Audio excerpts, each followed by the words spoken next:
My name is Dr. Mazwi, Freedom Mazwi, from the SMAIAS African Institute for Agrarian Studies, which is headquartered in Harare.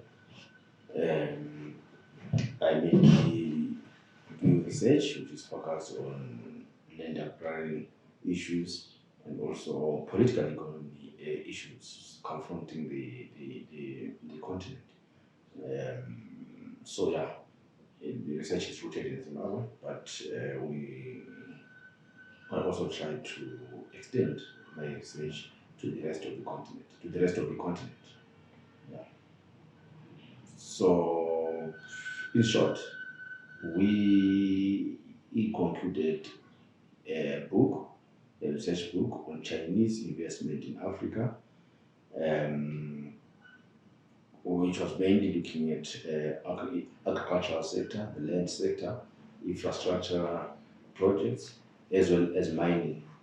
It is an edited volume which comprises a number of chapters from Zimbabwe, the Democratic Republic of Congo, South Africa, Zambia, Uganda, and many other countries. And basically, what we observe from this research is that Chinese investments or Chinese loans, they have sort of provided African countries with some room to maneuver. What do I mean by so saying? We mean that if you look at it historically, you'll find that the international financial institutions such as the World Bank and the International Monetary Fund, they have likely been the main source of credit for African countries. And if you look at this kind of credit, it has got high interest rates, and like what has been shown by most researchers, there are conditionalities which are attached to this kind of credit or support. So these kind of loans, they've resulted in the militarization of the continent. Many African countries have become debt-ridden. But now, with the coming in of China, we see a trend where African countries, they are getting loans at concessional rates, right? Low interest rates. And also, there are no conditionalities which are attached to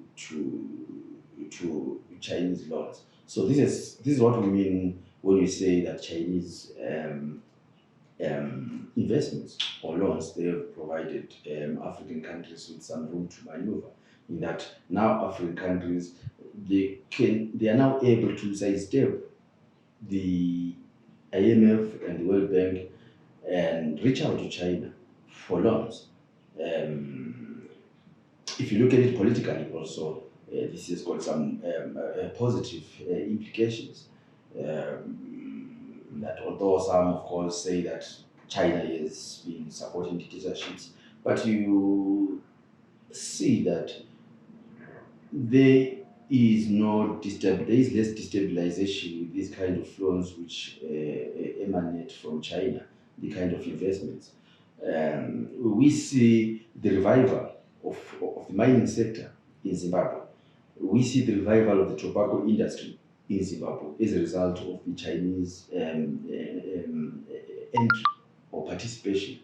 You also see, if you look at our edited volume, you also see that in Zambia, for example, China has been able to establish agricultural technology development centers, ATDCs, which have been instrumental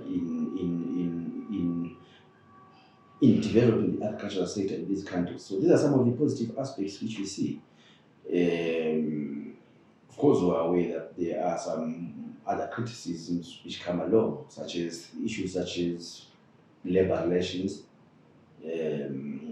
exploitation, but those are some of the issues which can be attended to. But we also highlight in this book that Chinese capital is validated. It is differentiated. You see what we call state capital coming into play, and state capital is different from illicit capital, which we see also coming from China. In the state capital, the relations, they are less exploitative when compared to illicit capital. So the capital, if you look at capital which comes from China, it is differentiated. If you look at it per se, so some of those kind of concerns which have been raised, such as environmental degradation and the like, you can, if you look at those issues closely, you locate them to illicit capital. So this is what we highlight in this edited volume, to say there are different kinds of capital. So in short, I can say that these are some of our major findings.